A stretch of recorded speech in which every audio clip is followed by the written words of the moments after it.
जिस प्रकार जलाशय से निकालकर जमीन पर फेंक दी गई मछली तड़पती है, ऐसे ही तुम तड़फड़ा रहे हो। तुम्हारा चित्त तड़फड़ा रहा है क्योंकि तथ्य और सत्य के जलाशय के बाहर आशा के तट पर पड़े हो। सत्य और तथ्य के जलाशय के बाहर आशा के तट पे खड़े हो। कुछ होना है, ऐसा भूत सवार है। जो हो उसके अतिरिक्त कुछ होना है। कैसे हो सकोगे? इम्पॉसिबल। जो हो वही हो सकते हो, उसके बाहर उसके पार कुछ भी नहीं है। लेकिन मन पर एक भूत सवार है, कुछ होना है। गरीब हो तो अमीर होना है, बीमार हो तो स्वस्थ होना है, शरीरधारी हो तो अशरीरधारी होना है, जमीन पे हो तो स्वर्ग होना, स्वर्ग चाहिए, संसार है तो मोक्ष चाहिए। लेकिन कुछ ना कुछ चाहिए, कुछ होना है। अब बिकमिंग समथिंग स्पेशल। ऐसे संबंध नहीं है, होने से संबंध है। तो होना ही मार है। मार यानी मन, बुद्ध का शब्द है मार। होना ही शैतान है। और होने के तट पर मछली जैसा तुम तड़पड़ते हो, लेकिन तट नहीं छोड़ते। जितना तड़फड़ाते हो उतना सोचते हो। तुम्हारी तड़फड़ाहट इसीलिए है कि अब तक हो नहीं पाया। जब हो जाऊंगा तड़फड़ाहट मिट जाएगी, और उसी के दौड़ में लगे रहते हो। तर्क की भ्रांति तुम्हें और तट की तरफ सरका ले जाती है, जबकि पास ही सागर है तथ्य का। जबकि पास ही सागर है तथ्य का, उसमें उतरे ही मछली राजी हो जाती है। उसमें उतरते ही मछली राजी हो जाती है। उसमें उतरते ही मछली की सब बेचैनी खो जाती है। इतने ही करीब जैसे तट पर तड़पती मछली है, उससे भी ज्यादा करीब तुम्हारा सागर है। जिस प्रकार जलाशय से निकालकर फेंक दी मछली तड़पती है, उसी प्रकार यह चित्त मार के फंदे से निकलने के लिए तड़फड़ा रहा है, तड़पता है। लेकिन हर तड़फड़ाहट इस फंदे में उलझाए चले जाती है, क्योंकि तड़फड़ाहट में भी यह मार की भाषा का ही उपयोग करता है। मार यानी मन, समझ का नहीं, वहां भी वासना का ही उपयोग करता है। दुकान पर बैठे लोग दुखी है, जो पाना था नहीं मिला। मंदिर पे बैठे लोग दुखी है, जो पाना था वह नहीं मिला। जॉब पर जाने वाले भी लोग दुखी है, जो पाना था वह नहीं मिला। जीसस के जीवन में एक उल्लेख है। जीसस एक गांव से गुजर रहे हैं। उन्होंने कुछ लोगों को देखा छाती पीटते रोते हुए। पूछा, गए पास, क्या मामला है? किस लिए रो रहे हो? Why are you crying? कौन सी दुर्घटना घटी है? तो उन लोगों ने कहा कि दुर्घटना नहीं घटी, हम नर्क के भय से घबरा रहे। कहां है नर्क? मगर मन ने नर्क का भय खड़ा कर दिया है, उसने घबराया है। जीसस थोड़ा आगे गए, उन्होंने और कुछ लोगों को देखा, बड़े उदास बैठे हैं, जैसे लोग मंदिर में बैठते हैं,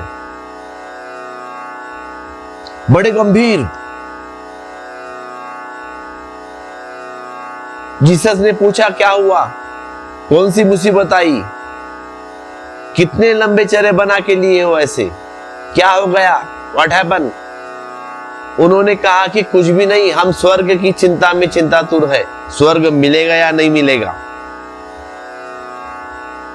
जीसस और थोड़ा आगे जाते हैं। उन्होंने एक वृक्ष के नीचे कुछ लोग बड़े प्रबोधित, बड़े शांत, बड़े आनंदित बैठे मिले। जीसस पूछते हैं उन लोगों को, तुम्हारे जीवन में कौन सी रसधारा आ गई कि तुम इतने शांत, इतने प्रसन्न, इतने प्रफुल्लित हो? तो उन्होंने कहा हमें स्वर्ग और नरक का ख्याल ही छोड़ दिया। सुनिए उत्तर, उन लोगों ने कहा हमने स्वर्ग और नरक का ख्याल ही छोड़ दिया। स्वर्ग है सुख जो तुम पाना चाहते हो, नरक है दुख जिससे तुम बचना चाहते हो। लेकिन ध्यान से समझना, ये दोनों भी भविष्य है, दोनों ही कामना है, स्वर्ग रहो या नरक रहो, दोनों ही मार्ग के फंदे हैं। मार यानी मन। जब भी तुम दोनों को छोड़ देते हो, अभी और यहीं जिसे तुम मोक्ष कहते हो, निर्वाण कहते हो, वह उपलब्ध हो गया, परमात्मा मिल गया। निर्वाण तुम्हारा स्वभाव है, तुम जो हो उसमें ही तुम उसे पाओगे। होने की दौड़ में तुम उससे चूक जाते हो, चूकते चले जाते हो। सुलगना और जीना, ये कोई जीना है? लगा दे आग अपने दिल में, दीवाने धुआं कब तक? लगा दे आग अपने दिल में, दीवाने धुआं कब तक? यह जो होने की आकांक्षा है, इससे आग नहीं पैदा होती, सिर्फ धुआं ही धुआं पैदा होता है।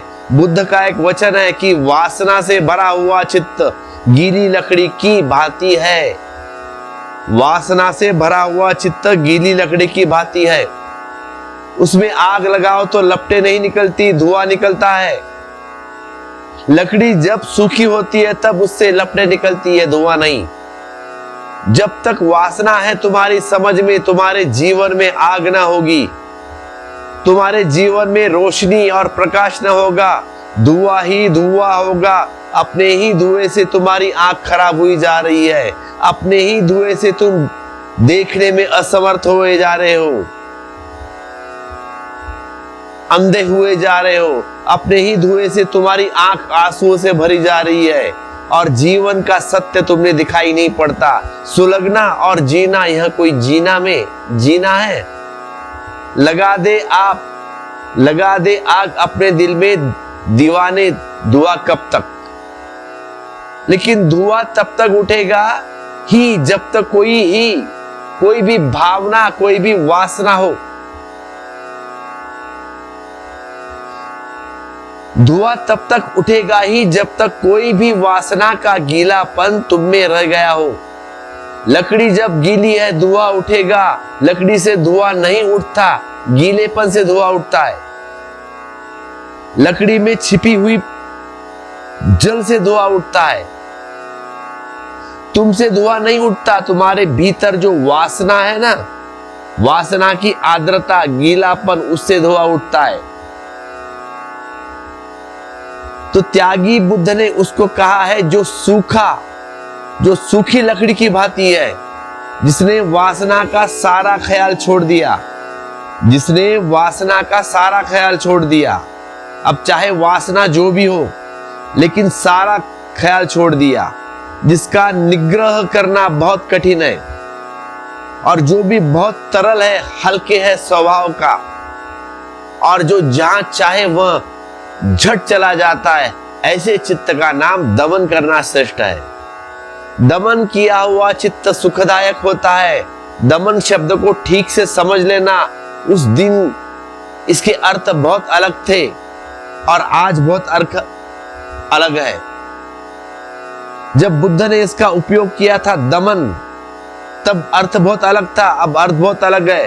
फ्राइड के बाद दमन का शब्द के अर्थ बहुत बिल्कुल बदल गए, दूसरे हो गए, क्योंकि भाषा हर रोज वही नहीं रह जाती। भाषा रोज रोज बदलती है, उसके अर्थ भी रोज रोज बदलते हैं। भाषा तो प्रयोग पर निर्भर करती है। बुद्ध के समय, पतंजलि के समय दमन का अर्थ बड़ा और था। दमन का अर्थ था मन में, जीवन में, तुम्हारे अंतर में, मन में, अर्थ में, अंतर मन में। अगर तुम क्रोध करते हो या तुम अशांत हो, बेचैन हो, तो तुम एक विशिष्ट मात्रा की ऊर्जा नष्ट कर रहे हो। स्वभावतः जब तुम क्रोध करोगे थकोगे, क्योंकि ऊर्जा नष्ट हो रही है। जब तुम काम वासना से भरोगे तब भी ऊर्जा नष्ट होगी। जब तुम उदास होगे तब भी ऊर्जा नष्ट होगी। जब भी तुम दुखी होगे तब भी ऊर्जा का नाश होगा। और एक बड़ी हैरानी की बात आपसे कहता हूं, सिर्फ शांति के क्षणों में ऊर्जा नष्ट नहीं होती और आनंद के क्षणों में ऊर्जा बढ़ती है। नष्ट होना तो दूर, विकसित होती है, प्रमुदित होती है। इसलिए बुद्ध कहते हैं अप्रमाद में प्रमुदित हो, अप्रमाद में प्रमुदित हो। दुख में घटती है, शांति में स्थिर रहती है, आनंद में बढ़ती है। और जब भी तुम कोई नकारात्मक निषेधात्मक भाव में उलझते हो तब तुम्हारी ऊर्जा व्यर्थ जा रही है। तुम में छेद हो जाता है, जैसे घड़े में छेद होता है और तुम उसमें पानी भर के रखे हो, वह पानी धीरे धीरे बहता चला जाता है। बुद्ध या पतंजलि जब कहते हैं दमन चित्त, दमन चित्त का दमन, तो वे यह नहीं कहते हैं कि चित्त में क्रोध को दबाने का, वे कहते हैं कि चित्त में जिन छिद्रों से ऊर्जा बाहर बहती है उन छिद्रों को बंद कर देना। और जो ऊर्जा क्रोध में संलग्न होती है उस ऊर्जा को जीवन के विधायक कार्यों में लगा देना।